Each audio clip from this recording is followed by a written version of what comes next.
Michel nous demande, Enzo, pouvez-vous m'expliquer à quoi correspondent les UTXO dans les frais de transaction de Bitcoin?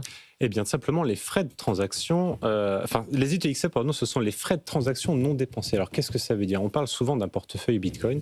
Mais en fait, il faut savoir que ce n'est pas un solde unique, un portefeuille Bitcoin. En fait, un portefeuille Bitcoin, c'est l'ensemble des additions de toutes les transactions in and out, donc en entrée et en sortie, qui constituent ce portefeuille. Donc, généralement, si j'ai un Bitcoin, admettons, sur mon portefeuille, je ne l'ai pas acheté, enfin, ça peut, mais je n'ai pas acheté un Bitcoin d'un coup.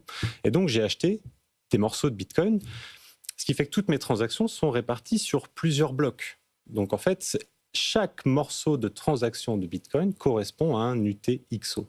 Alors à quoi ça sert en fait? Simplement, alors pour bien comprendre, si on compare ça un petit peu aux monnaies physiques, si je prends un portefeuille Bitcoin, il faut imaginer que dans mon portefeuille Bitcoin, je peux y mettre à peu près toutes les pièces de toutes les tailles, de 1 centime, 2 centimes, 5 centimes, jusqu'à 200 euros, etc., des billets. Mais en fait, au moment de réaliser une transaction, admettons, Sandra, on a 2 transactions à faire. Je vous propose, pour une transaction de 100 euros, je vous la paye une fois avec un billet de 100 euros. Je vous la paye 100 fois avec une pièce d'1 euro. Eh ben, 100 fois avec une pièce d'1 euro, ça prend plus de temps, ça prend plus de place.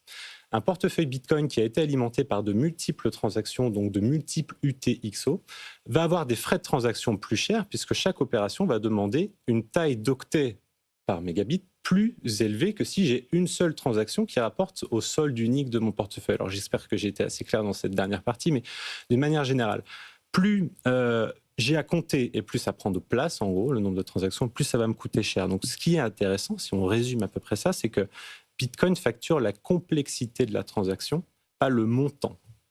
Donc, quand j'ai fait de multiples opérations, et on en avait parlé la dernière fois, on peut appeler ça aussi des dust, un petit peu des poussières de crypto, parfois ça peut être intéressant de faire une opération qui va rebasculer, on va dire, une transaction sur moins de blocs et concentrer cette poussière pour ensuite avoir moins de frais de transaction.